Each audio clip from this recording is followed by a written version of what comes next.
right, we'll get started here.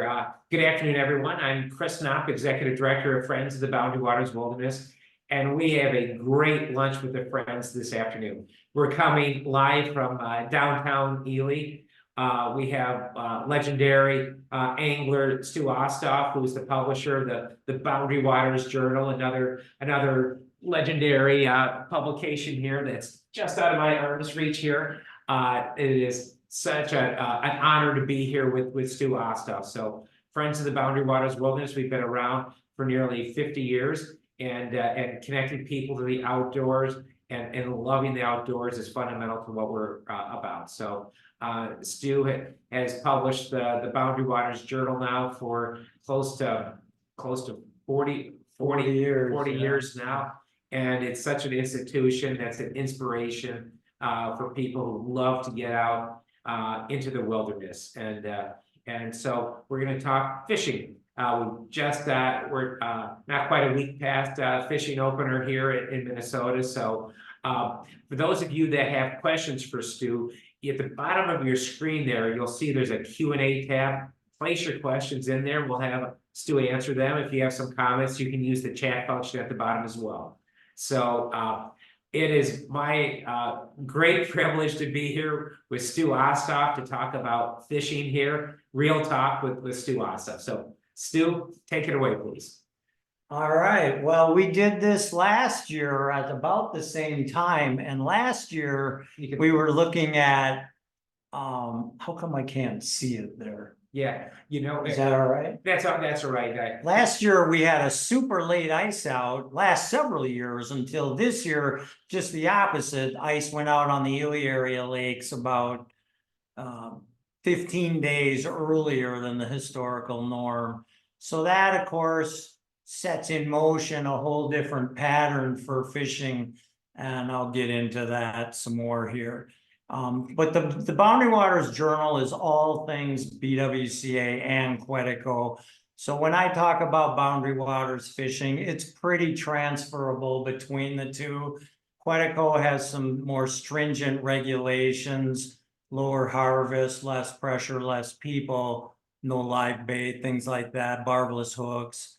So I prefer that because it's just easier to catch a lot of big fish up there. But the quality of fishing is outstanding on the Minnesota side and the Boundary Waters as well. And in the 2 years that COVID kept me out of Quetico, I went back to my roots more and fished the Boundary Waters really hard during those 2 years and showed that it's still darn good. And if I would compare it to elsewhere in Minnesota, I'd still rate it superior to a lot of the opportunities to catch fish in Minnesota. Whenever I talk fishing in the Boundary Waters, I like to emphasize from the get-go that these trips are paddling and portaging first and foremost. Only then do we fish. Many trips, most of my trips are 8 to 10 days, but a lot of those trips I'll paddle 2 days before I ever take a rod out of my case, before I wet a line. So you can see if you only have a 5-day trip to enjoy your once a year Boundary Waters trip, that doesn't leave you a lot of time and effort to hurry into the backcountry and get out. So that 2 days gets me beyond where most people fish. I keep wanting to talk to you instead of the camera. I'm sorry. I think it works well. But it's a conversation. I feel like I'm talking to nobody. But where was I? So anyway, I guess the thing I want to say is that as an angler, somebody whose trips are so geared to fishing, now I can see where I'm at. I crave the same wilderness values as the people that don't fish on their canoe trip. The beauty, the solitude, the adventure, that's all a part of my trips too. That's why I love fishing here. Fishing is a way for me to transcend what I call the ordinary pure paddle trip. At its heart, these trips are about connecting with nature at a really deep personal level. fishing just allows me to do that at a deeper level. I'm super competitive person, so as a guide getting paid big money to get fish for my people, that's what drives me to push hard with the paddle and portage into the best places. And then when we get there, fish till you drop kind of an attitude. And like we keep score, we keep, you know, track of how many of each species and how big and all that. A friendly competitive atmosphere, but I've found that by doing that, not only can I figure out who's doing what and help those that need my help, but it drives the people just in their competitive nature too, to push themselves and pull everything they can out of that trip. So some people would be turned off by my listing of how big and the scorekeeping aspect of it, but that's kind of the rationale behind it. When you have to do this 60 days in a row, like I do, so I'm doing 7, 8 to 10 day trips, bing, bing, bing, bing, bing, like only 2 days to reload and repack the food and, you know, gear up mentally for another 10 days. You know, you need something to keep you going, and that competitive thing is what has made me successful at what I do. We don't win. I gotta grab a drink. We don't win every trip, or every day on the fishing, but you know, I win more often than not. So let me just mention, there's some unique appeals that I have about canoe country fishing. When I say canoe country, I mean both Boundary Waters, Quetico. There's hundreds of backcountry lakes, very light pressure, no roads, boats, cabins, float planes can't even land in there. So you're getting into very lightly fished water. A lot of the water that I fish, I'm the only one that fishes all summer. I mean, if not, it's just a handful of anglers. Now, some of the border lakes obviously get a lot more angling pressure, but it's still low compared to a lot of what Minnesota is. You've got the light pressure. The thing about it is you have to paddle and portage to get to it. So I call it world-class angling for cheap. But the rub is that you've got to pay with sweat equity to get there to fish. So there's a ton of water to fish and not enough time. So what are you going to do to budget your time to target what I call the grand slams for species: smallmouth, walleye, lake trout, pike? How are you going to maximize or optimize your window of opportunity while you're out there? That's what I'm trying to ram home today. The most common mistake I see people make, I mark up maps for people. Anybody that subscribes to Boundary Waters Journal can use our free trip planning service that I do. And I mark on there where to fish, where to camp, how to do your trip. But it all depends on when you're going, where you're going, and you know how much experience you have, how much time you have. It's all a constant juggling of a puzzle to fit together on how you can have the most fishing success. And for some, success in fishing on these trips will be catching a few, maybe a meal. But for me, 100 smallmouth a day is a good day. You know, if I only catch 10, that's not a good day. So it's all relative to what, you know, you want on your goals. I'm so spoiled by canoe country fishing, I don't fish anywhere else. So here I'm a fishing guide, but I never go fishing when I'm invited by friends and family to go fishing, because I don't want to fish where I drive up to a lake, put my boat in and see cabins rimming the lake and boats buzzing around. That's not at all. That's why I love this type of fishing. It's just the wilderness setting not only makes for great fishing, it makes for a great overall experience, of which fishing is just a part. So I break down, let's get into the fishing more now. That's kind of the backdrop on how I approach things though.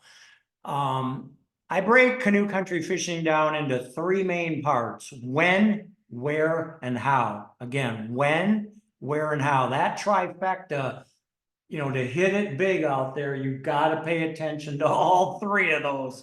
And it's a constant challenge for sure, even for me who lives it. But the advantage that I have is I'm out there every week. So I use what I did the previous week, what I saw the fish patterns developing as the water warms and the bait hatches, the minnows spawn, and all of that is a constant moving target. And so, for example, on smallmouth, this week when I start my first trip Saturday, it's mostly a lake trout trip, but because of the early spring, I'll be checking the smallest lakes that warm up first for smallmouth action. They won't be hitting on top, but I can probably catch big pre-spawn smallmouth in current or on that main drop off this trip, whereas last few years I haven't been able to do that because of the late developing spring. That's just an example of about the when. So timing matters. When you plan your trip in January, you gotta, commit to your vacation time and getting your group all on the same page and getting your permit. So that's all a commitment, but you can do that based on the historical norm, which is your best bet for figuring out, like if you want spawning smallmouth or shallow lake trout or trophy walleye, there are certain windows of opportunity that are going to be easier to do that. And I'll hit on that as we go through this. But in terms of more about this when aspect, I approach my season with all these trips as an evolving seasonal change thing. So, I'm gonna fish all four species on every trip and usually catch them all, but I definitely target trout early, then bass, then walleye, then come back to trout in the fall. It's just easier to get big fish in a predictable place by doing it that way. The people that just have a loaded canoe with all their camp gear and troll a lure randomly down the lake as they're going to the next camp, that's not me. I get to camp, I set up camp, I get everything ready, then we go out and fish hard and come back. One of the seasonal aspects of that is so in Memorial Day to the mid part of June, I call it run and gun, because I'm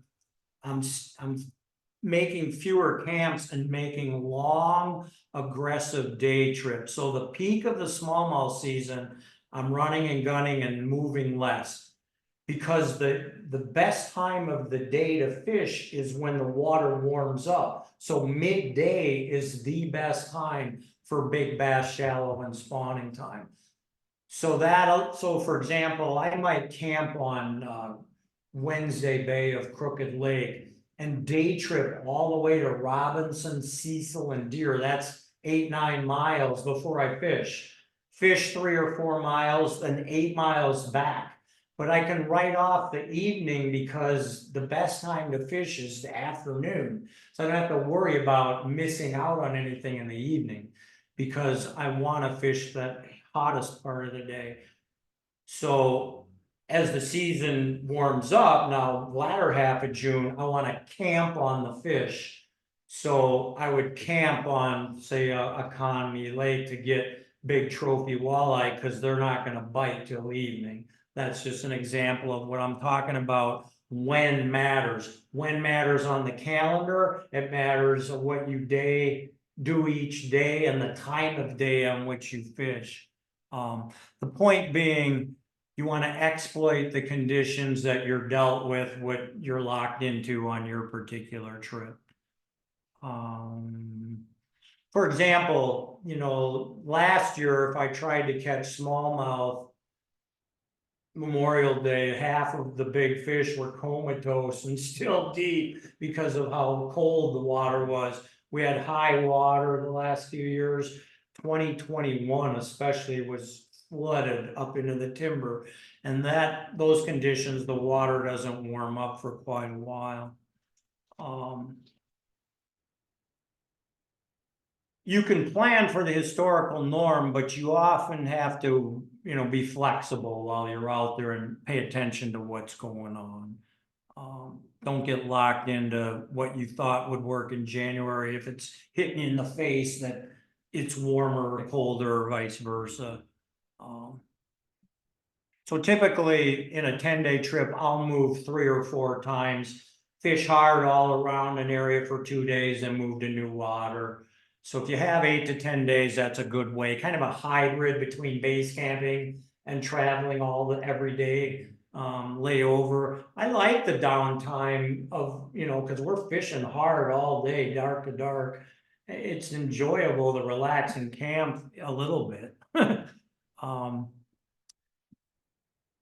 So that's kind of what I wanted to mention about when. As far as where and how, I'll go through each species on how I do that kind of simultaneously. By far, my favorite species to fish for in Quetico and Boundary Waters is the smallmouth. And of course, ironically, they're not even native to the Boundary Waters area. Early outfitters and resorters start putting them into the border lakes, LaCroix, Crooked Basswood in the 30s, 40s. DNR got in on it a little bit. That would never happen today. Non-native species of any kind are frowned upon, from the invasive species threat to introducing a non-native fish wouldn't happen today. So Stu, what do you like about smallmouth? Is it the bite? The fact that the main thing is they frequent the shallow water zone. So it's visually more engaging to fish the structure that you can see, whereas trout and walleye, you're down on the bottom. Here, I'm prowling the shoreline I'm in the back, my client's in the front, and he's throwing to whatever cover he can reach, logs, weeds, inlets, rocky boulders and stuff. I call them boulder flats, but we're working the shoreline, visible structure. And from Memorial Day to mid-June, that's when the big bass are concentrated shallow. And I want him throwing, like, I call it, if the bow is 12 o'clock, I want him throwing 10 to noon, so that the canoe doesn't spook those shallow fish before we're on them. And also leaves me a little bit of room to fish behind them. So it's the visual nature of it. Then there's the hard fighting nature of it. They strike with reckless abandon. They're very aggressive fish. And once we get from the subsurface pattern to hitting on top, that's the most fun of all. Pike will hit on top, but walleye and lake trout generally no. Let me get back to the smallmouth thing. All right, let me show you the tackle, though. I guess we just kind of referred to that. Grab this here. Can you see that? This has become my go-to smallmouth lure for Quetico Boundary Waters. It's called, Rapala makes this. It's called a Blue Fox Vibrax spinner. You'll notice it's a number 5. Is that showing up? Yeah, it's showing up. If you go into any local sporting goods store in the Twin Cities, you're going to see this in 1, 2s, and 3s. Don't buy them. They're too small. You need at least a 4 or a 5. 6 is too big. They're for pike. Generally, you'll see them with no dressing on the treble. I pay a fly tire to dress mine up. They work real well, just plain hook, the way you buy them. But they do work better with a tail. So I like the gold or brass the best. I have them tie white too. And then this yellow bladed one is a really good one too. Notice my hooks are all barbless. As soon as I buy any lure, I grind the barb off with a Dremel tool, so I don't have to mess with them out in the water.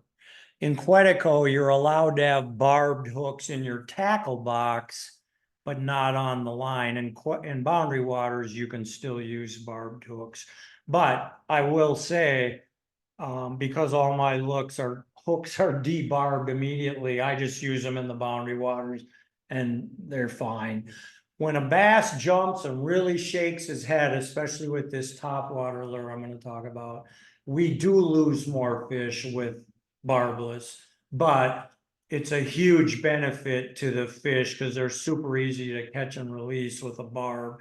And of course, if you get a barb in your hand, they're a whole lot less hassle to get out. I'm an expert at pulling hooks out with the fishing line method out of bodies. So I like the barbless for that. My point to you is get rid of your barbs, fish them barbless in boundary waters or wherever you fish. You're not gonna miss it that much. You asked why I love smallmouth, and the reason I love them most is that topwater ability of theirs and a topwater nature. You can catch them on top. And this is called a whopper plopper. It's made by a company called River 2C, a river, the number 2 and C, SEA. And this is what they call the 90, size 90. But you see how the back third of the lure just rotates like that? So as I pull on it, it churns and makes a plume of bubbles. And I was a diehard popper fan for 40 years and 30 years until I discovered this. And this lure's only been out like 10 years or so. But it's heavy. It casts like a bullet. I can throw this 40 yards, seriously. I mean, they have a bigger one that you can throw even further, but generally I use this one.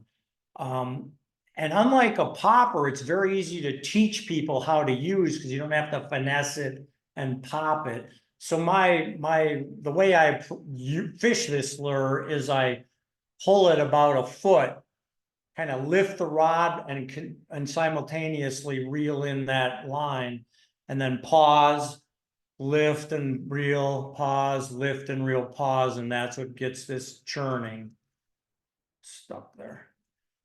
You can see it does that kind of an action. But the beauty of this thing is it attracts fish that would never see it. They hear it and feel the vibration, and they come and slam it. So it takes some skill in timing the hook set on this. You don't pull it too soon, but if you're not hooking up, just wait another beat or second or so before you set the hook, and you'll eventually get it. Problem with the Vibrax is the pike love them too, and I don't like fishing steel leaders on anything for bass. So I lose a lot of the Vibrax spinners to pike. It's just the cost of doing business. These, not so much. Pike like these too, but they'll often hit the line and cut the line right here, and this will float up, and I can paddle over, get it, tie it back on, and fish it again. But the Vibrax spinner and the Whopper Plopper 90, those are my go-to smallmouth lures. This first trip this week, I doubt I'll use this lure, but I will the Vibrax spinner. A lot of people, let's see, well, here we go. A lot of people will use a tube jig early in the season for smallmouth, just bumping it along the bottom, along that main break line, 10, 15 feet of water. These pre-spawn bass will be hanging there. I hate jigging. It's a snag fest for me. I just don't have the knack for it. So I avoid jigging whenever possible. But man, a lot of my clients are really good at it. They have a feel for when it's a fish and a rock and a stick, and they just hammer the fish with these. So that's a good soft plastics on a jig, or swim bait, we call it now, are a very good year-round smallmouth lure if you don't mind the snag fest. So okay, we went through the tackle there. On one of my trips last year, we set my personal record. There were 4 canoes, 8 people. We caught 1,200 smallmouth up on the Sturgeon and Jean Lake area. 85 of them were over what I consider a trophy of 20 inches. 85, that's the most by far I've ever done. All of them were caught on those 3 baits that I just showed you. Most of them the Vibrex spinner. What month was that? And that's prime time. That would be my second trip, which is the 1st of June, right after Memorial Day till the 10th of June. That's, if I could do 1 trip a year for smallmouth, I'd go the first week of June. Boundary Waters or Quetico, yeah. The thing about smallmouth is, as you get later into June, those big fish go out deeper during the day. And all you'll get trolling or casting the shoreline is little dinky 10-inch, 12-inch fish. But in the evening, those big fish will come back in. So you can have some big bass action in July and August with a whopper plopper, but go out after supper. These people that eat dinner at like 7 or 8 and then hang out and camp are missing the best fishing of the trip. Fish till dark, except in May. Fish till dark. Can't emphasize that enough. It's routine for me to get back from fishing at dark, prepare dinner for 8 people, cook it, feed them, wash all the dishes, button down camp for the night. I'm not in bed till midnight. But that's the price you got to pay to be out there to fish when the big fish are biting. I'll get into that more on walleye here. What else do I want to say? So my favorite smallmouth lakes in the Boundary Waters are the big border lakes. So that it's LaCroix, Crooked, Basswood, Knife, Sag. You've got to have room to fish a lot of shoreline. That's just the nature of the beast there. Don't sit, you be on the move. I'm fishing many miles of shoreline per day. I'm the paddler in the back, but I mean, all my canoes are doing this. You combine the 4 of us, that's a lot of mileage. We need a lot of room. In Quetico, I like Sturgeon, Jean, Antoine, Crooked, what else? Hooba, Susanette, and Wicksteed. Those are I like that western half of Quetico for smallmouth. And just in terms of the smallmouth, how are we doing on time? What time is it? It's about 12:30. Good, we're on target. That southern tier of the Boundary Waters, like if you go in from Quishwe Lake into Malberg or into anything below Insula, Sawbill, I mean, it's not as known for smallmouth as the Gunflint and the Ely area or the Quetico. So you kind of got to research that a little bit. Best way to research it is there's a book called Fishing the Boundary Waters that lists out all that, or do our trip service because I know most of it. All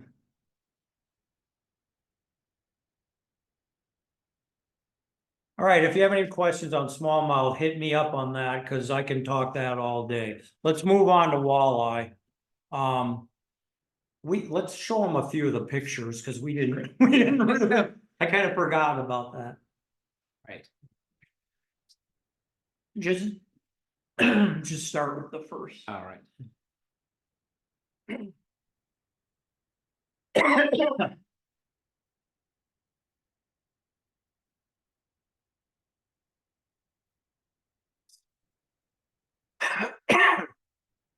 Okay, so hold on.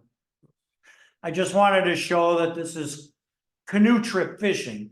So it's canoeing first. Okay, keep going. Plenty of canoeing, even though you're fishing. Go ahead.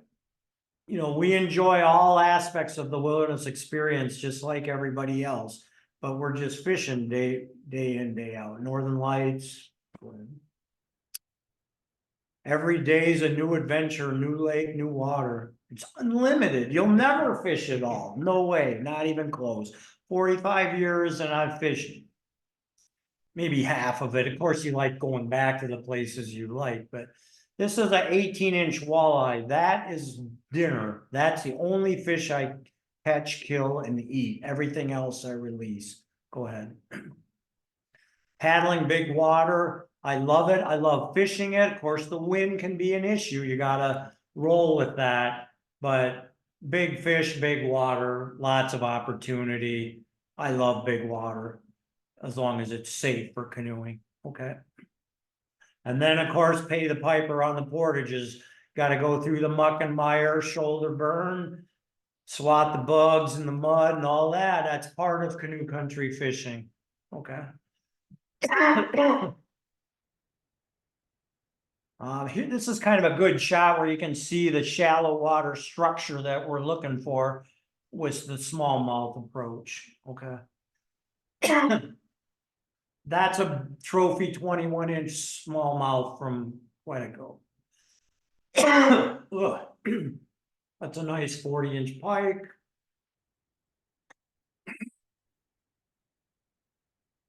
So we start, I'll go back. Can you go back? We start the season with lake trout because they're in shallow, and in a canoe, you know, it's hard to fish super deep. It's not like Lake Superior with downriggers or something. But you can do well in a canoe on lake trout. That's a 38-inch lake trout out of Argo. That one's out of Susanette. I'll talk more about lake trout. Okay. So when you say shallow for lake trout, I mean 20 to 30 feet. 20, Yeah. 30. Big walleye, 30-incher out of my commie lake honey hole. Notice we have nets in all these photos. Want to handle big fish, super careful. Keep them in the net till the camera's ready. Quick picture, back in the net. You know, revive them and so they can swim off. Go ahead. Another nice smallmouth and pike. Nets, nets, nets. Gotta have a net. Portage and net. Our nets aren't big enough for monster pike and trout, but they're plenty good for 90% of the fish you're gonna catch. You can take a bigger net. I just, you know, yeah, everybody has their limit. I think you can go one more here. All right, hold off on that. Let's go to the walleye. Walleye kind of have a bad rap as not strong fighters, and they're super picky and finicky at times to catch. But when you get into them, it's really great. And there's nothing better than an 18-inch walleye in the fry pan. So typically on a week, I tell my client, we're going to have one, maybe two at the most, all you can eat fish fries. And they're always walleye. And they're never walleye over 22 inches. We let the breeding stock go. Always. That's really important. Everybody that is watching this, that's a Friends of the Boundary Waters, knows all about minimum impact camping and leave no trace on your trips. Super important. We are not going to have this area if we don't do that. I'm 100% in favor of that. And if somebody does something contrary to that, I'm all over them right now. But I think we need to extend that same philosophy to the fishing. I would rather go out and enjoy catching fish and letting them go than catching a lot fewer fish and killing everything I can eat. I pack fresh, frozen, homemade meals in my cooler pack system, which you can read about in Boundary Waters Journal. I'll even take a Yeti cooler on a pack frame for 10 days with a block ice in there so that I can eat fresh food, fresh thawed homemade food. I have not eaten a freeze-dried dinner in 40 years, and I am out there 60 days a year. That's one reason why I'd get sick of that stuff. But that approach, I don't need to feel like I gotta feed people fresh fish every night because they have really good food that they look forward to. I feed my people really, really well. It's a highlight of my trips. Anyway. And a couple things for that age class. So when you're fishing walleye, you want to keep the breeding stock. So folks out there, what should they be looking at? Like around 18 inches when you get a 20? Well, that's the ideal, lot of meat, but not too big. A 14-inch walleye is plenty good eating. You're just gonna have to have more of them to get to your meal size. But I never kill anything over 22 unless I'm absolutely starving. You know, you shouldn't need to. 22 is the kind of my cutoff. Those 26-inch breeding stock walleyes, those fish are 8-10 years old. You know, that's the future. You don't want to eat those. They don't taste as good anyway. You want this under 20-inch fish are far better. So let's talk about catching them walleye.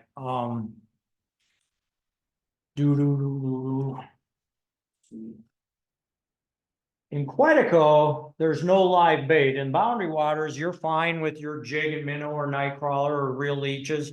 That's how my kids learn to fish. That's by far the easiest thing for kids or less experienced anglers.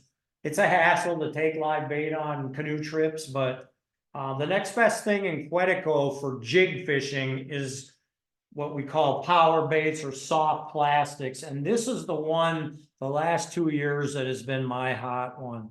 This is a Berkeley power bait. I call it a paddle tail. It's 4-inch. I like blue. Yellow is good too. If you can see on this hook or this jig head, this is a 1/4 ounce jig. I don't have the barb off on that one yet.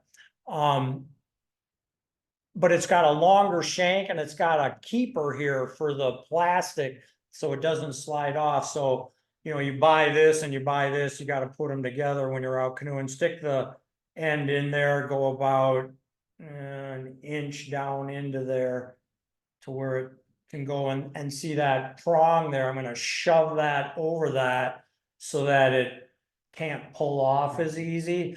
You're not going to fish this all day and pike will chew them up, but you can catch, you know, 5 walleye on one of these, and then your jig is still good. You just rip this off and put another one of these on. These soft plastics and the paddle tail, they are the thing if you're a jig fisherman for walleye. But as I already mentioned, I hate jig fishing. I hate the snagging of it. You can troll that, you can cast that. It works really well. Last year, this lure became my favorite walleye bait. And let me see here.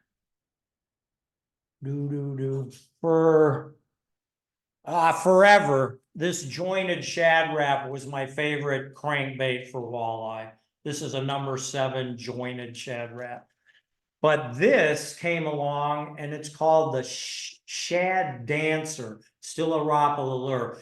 Rapala has had the shad wrap, this, and the tail dancer, which is this lure here, for a long time. But this is a 30-foot running, you know, trolling bait. It's not for casting.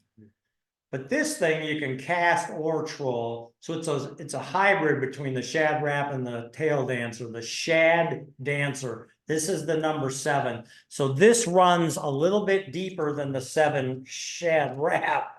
I know the terminology is crazy for if you're not into this, but it makes a difference. This thing, when we went to Conwy Lake last year, my favorite walleye lake up in Quetico, we caught, what was it?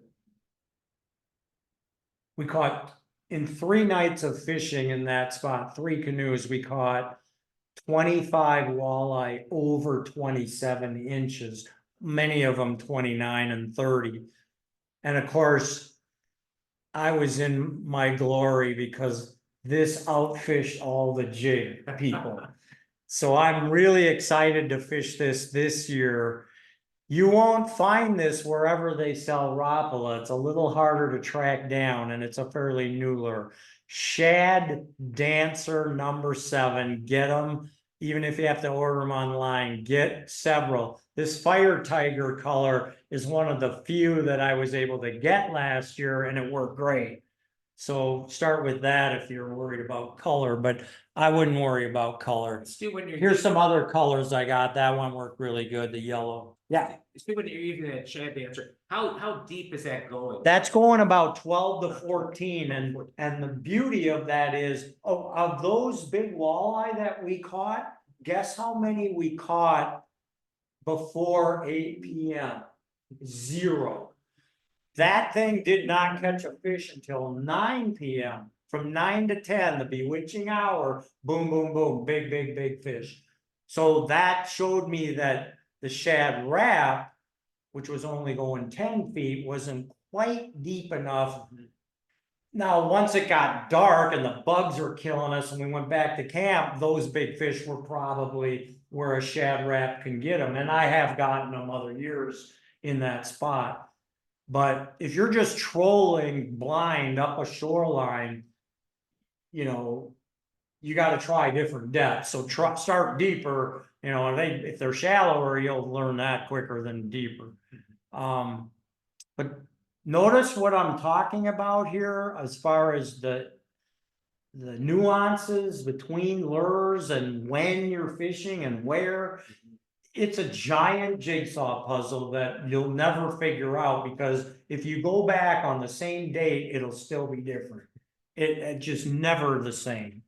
Let's move on here. I'm going to quickly jump through pike. I don't fish pike intentionally. We catch enough of them. They're a giant pain in the butt to me. They stink up the canoe. They rip up my hands. They rip up my lures. They steal my lures. But I do admit, when you get a big one on, there's nothing like it. They're fun.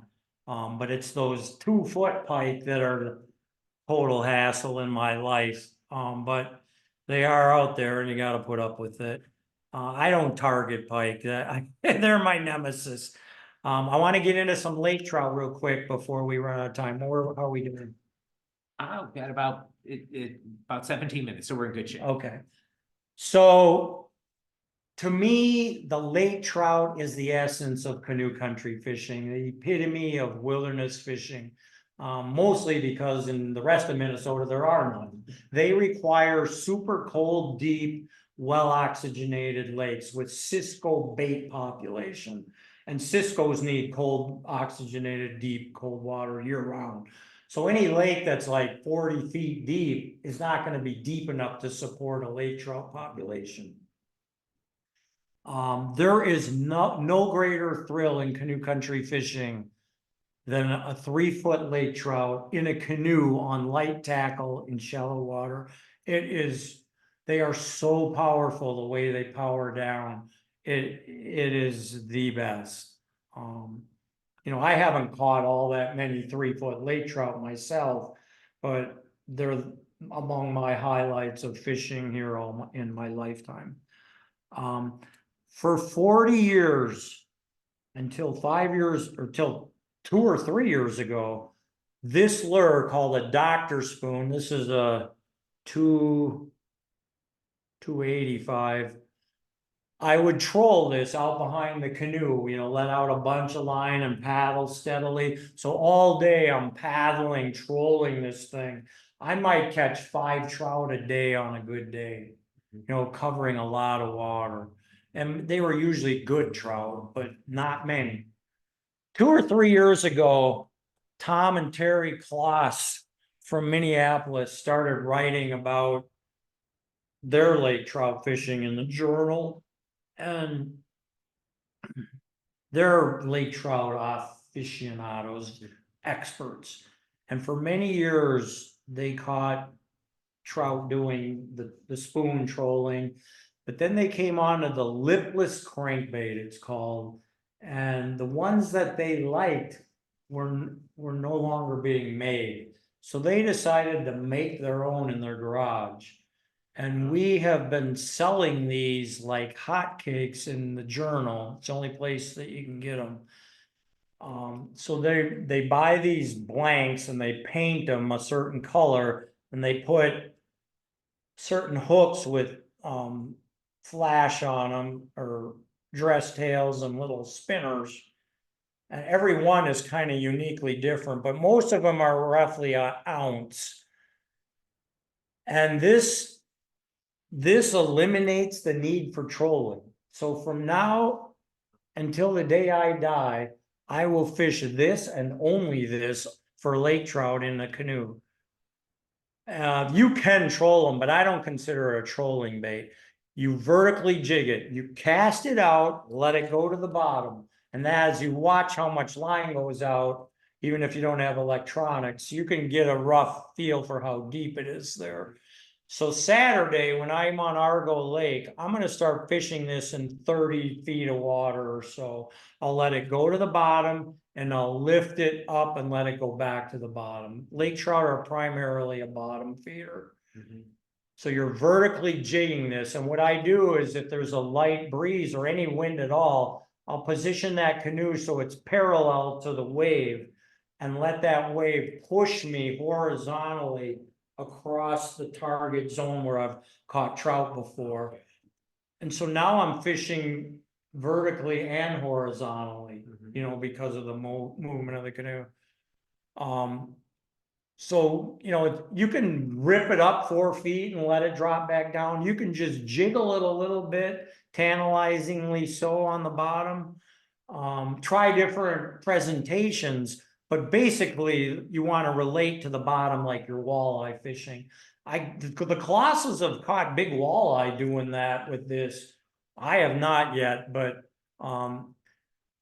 in one day, my group, one afternoon in Agnes Lake in Quetico last July, we caught 50 lake trout on this thing in a matter of hours. That's unheard of for numbers on lake trout on a day in canoe country. Now, lake trout in the water, how are they circulating in the lake? They're moving it, right? Lake trout are prowling, they're hunting bait fish. They're hunting those schools of Cisco, which of course are nomadic and moving all around. The thing I want to emphasize about lake trout is they're 30 feet in May, they're 40 to 50 feet in June and part of July. After that, they can be even deeper. I quit fishing them then because it's very stressful to bring a lake trout up from 60 feet into warm surface water and expect him to, you know, revive and make it.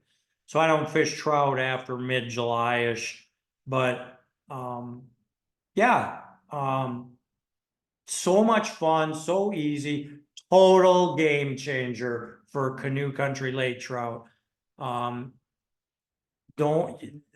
I know it sounds like I'm trying to sell you on something I'm the only one selling, but these have completely changed my lake trout approach. That's that.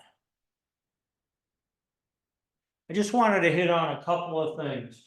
I showed you the pictures of all the nets. Here's the net that I typically use. I put this kids floaty tubey thing piece on here so when guys are dropping them all the time and the excitement they float. So I'm gonna net that smallmouth and I'm not even gonna take them out of the net.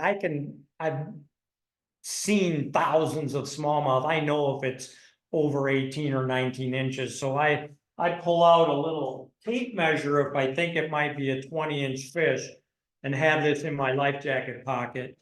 But most of them I'm not going to measure because they're going to look under 20 to me. I'm going to reach in there and that barbless hook, you know, I've got two trebles, one treble with the Vibrac, two with the Whopper Plopper. So this keeps me from getting hooked if he flops. If I feel I can get my thumb in there, they don't have teeth, smallmouth. I'll grab his lower lip and hold him and then just pluck that lure out. I never touch that fish and I dump him back in the lake. I never touch that smallmouth unless he's 20 inches and I need to measure him. But then if I do measure him, I get him back in the net after the photo or whatever and hold him upright until he shows that he wants to get away and then turn him out, let him go. So catch and release, have this forceps hooked to your pack right in front of your feet. So you're always ready to use it. You'll get hooked less and help the fish a lot. The net, this, super important. So if do we have any questions that have come on in? Yes. Otherwise, I'll just keep rambling. We've got a few things here. Let's see. All right. Let's see. David here says he was fortunate to go with you here with his son and grandson. It was a perfect trip. You know, you're ready for a workout. So again, you're moving, you're getting out there. I think it's funny that he happened to weigh in because Dave and his son and grandson were among my most memorable clients. We had a great trip. I call it as close to the perfect trip as you can. But the really cool thing is the grandson, who was only 12, he renewed my faith in the younger generation. Let's put it that way. Oh, That's the great. nicest way I can put it. But Dave caught a trophy on the last cast right at dark on the last night, so that was a fitting ending. If all my trips were people like that and fishing like that, I'd never come home. Okay, well, here's Anthony. September lake trout. I've chased them every year. And Somebody asked if the plastics are biodegradable. You can get some that are and some that aren't. And the biodegradable don't tend to have the best, as good of an action, but they have a lot of upside to them. So that's a great thing. I'll fish a whole trip and rarely lose one of them. So I don't think, I have heard that kind of plastic litter and then fish getting it in their stomach and unable to digest it. But I have not run into losing them or swallowing them. Very, very rare. So it hasn't been a major concern to me, but if I ever saw that it was, you can get products that are more so, and you could look for them. I'm not up on them. okay. But I'd certainly encourage it. Gulp products are a little more biodegradable, but they tend to come off and get lost more and swallowed more. So I'm not sure that's a net gain. So we'll see. Burping lake trout as they are brought to the surface, please discuss. I kind of learned something on that. Like you can massage their if a lake trout comes up and his air bladder inflates, he can't dive back down very readily. And if you're 60 feet or more, that's going to be an issue. So I've tried manually burping them, massaging their belly. You'll hear an audible burp. But other fisheries biologists have since told me that they can go back down. Walleye caught super deep do the same thing. I'm never catching walleye over 10, 20 feet. But if you caught a walleye at 40, 50 feet, he would be more likely to not make it than the lake trout. So I guess lake trout are a little hardier on that air sac thing, but you know, there's an old wives' tale. You can take a hypodermic needle in there and stick them. That's illegal and not a good way to go. Forget that approach. Try burping them. And if that doesn't work, if you catch one or two that can't go back down, I would say it's just kill them and eat them and stop fishing them because it's too late in the season for them. Is Knife Lake capable of trophy fish for all four? Knife Lake is an outstanding lake trout lake. That would be my #1 species to target there, with smallmouth second. Good luck finding the walleye there. There are walleye in there and nice ones, but they're few and far between in my experience. That's the gist of it on that. Rod, reel, and line. You'll notice there's not a commercial rod case that I like, so my wife makes these and we sell them. You can get 4 2-piece rods in one of these. I got 3 in here ready for my first trip.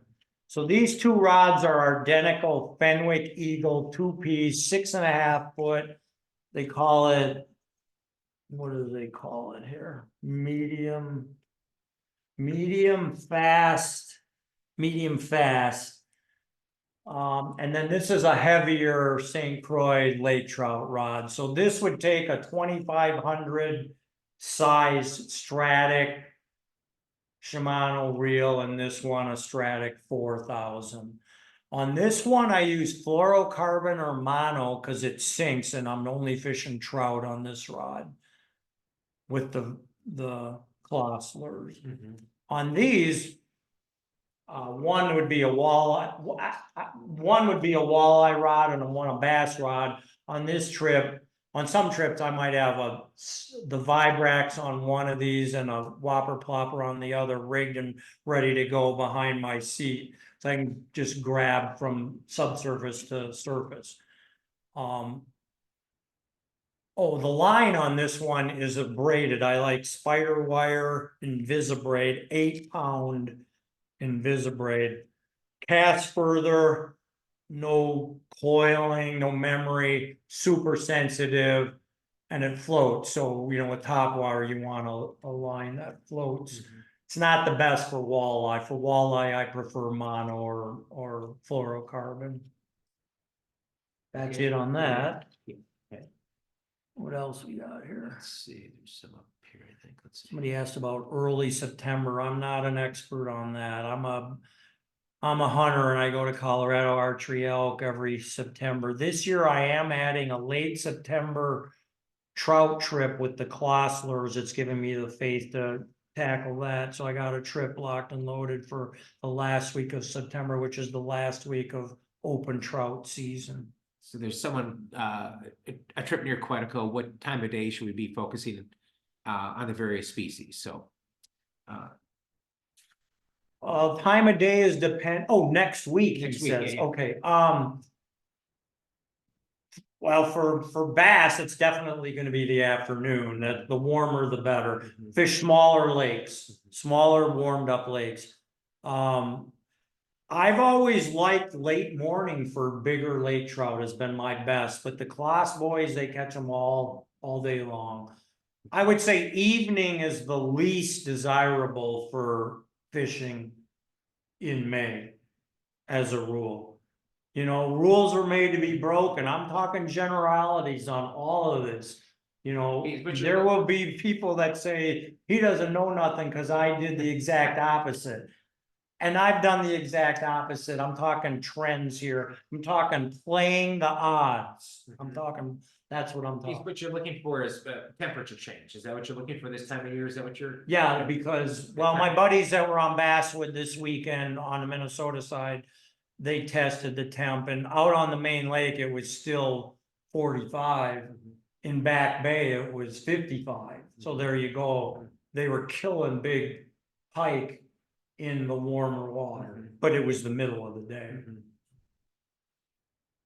Not killing, I don't like using that term. A lot of catch and release. All catch and release, but a lot of action for nice fish. And those pike were concentrated in the warmer water. If you were a fish out there in the boundary waters all of November, December, January, February, March, where would you be when the ice goes? You'd be seeking out that warm water. Bass for sure do that. So walleyes are done spawning. We got a late or early spring. They're done spawning. So just fish them near the moving water, start there, and then start in 10, 20 feet of water. If somebody wants this case, do you have it on a website? Boundary Waters Journal website. Boundary Waters Journal website. Yeah. Do we have any time left? Oh, we got 2 minutes here. Let's do Let me show you something. Every fall, can you see that? Every fall, I write a 30-page article summarizing all the trips that I've done all summer. 30 pages. What other magazine do you see a 30-page article? So I start with lake trout. We move to smallmouth. Here's the screen house I carry so I can cook and eat out of the bugs every night and fish till dark. Trophy smallmouth. Still going in this article. We get trophy largemouth, so actually it's 5 species. Cooking our one all-you-can-eat fish meal. Here's Dave Tabor and his son and grandson. We measure the big fish, but we catch and release them, all species. Big trophy walleye there, pike. Look at that. Look at the depth of information you're getting from a guide who lives this. You will not find better fishing canoe country intel than Boundary Waters Journal. I make it my job to have it be the best. And we've been doing that for 40 years. So you can get a lot of great back issue information on fishing. But Boundary Waters Journal is for more than the fisherman, but the fisherman will find what he needs in there for sure. Great, why? We out? We're done? Stu, it looks like we're after. We got more questions. Sorry about that. You can always email me at Stu@Boundary Waters Journal. I routinely answer questions. If I know the answer, no point taking it to the grave. I'll help you. I mean, that's my job and I love doing it. I love the Boundary Waters. It's a unique fishing experience, world class for cheap. Good luck to all of you and be safe out there. Already had one drowning death on the Boundary Waters this year. No life jacket, cardinal sin. I can't swim across this room if my life depended on it. And I live in a canoe, but I wear my life jacket without fail. That's my last bit of Well, advice. Stu, thank you so You much. bet. You're world-class angler, world-class guy. Thanks for your time this afternoon. You're very welcome. Everyone, thanks so much. This will be recorded and we can send it out if people want to watch it again and get the information. It's a beautiful spring day here in Ely, so enjoy the day. Thank you, everyone, for being friends of the Boundary Waters yourself. Have a great afternoon.